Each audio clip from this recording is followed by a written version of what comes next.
اعوذ باللہ من الشیطان الرجیم بسم اللہ الرحمن الرحیم وقال الذین کفروا لن نؤمن بهذا القرآن ولا بالذی بین یدیہ ولو تری اذ الظالمون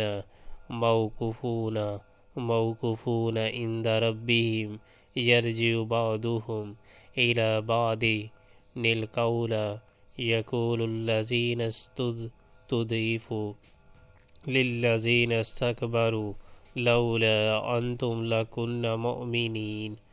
یہ کافر کہتے ہیں کہ ہم ہرگز اس قرآن کو نہ مانیں گے اور نہ اس سے پہلے آئی ہوئی کسی کتاب کو تسلیم کریں گے۔ کاش تم دیکھو ان کا حال اس وقت جب یہ ظالم اپنے رب کے حضور کھڑے ہوں گے۔ اس وقت یہ ایک دوسرے پر الزام دھریں گے۔ جو لوگ دنیا میں دبا کر رکھے گئے تھے وہ بڑے بننے والوں سے کہیں گے کہ اگر تم نہ ہوتے تو ہم مومن ہوتے۔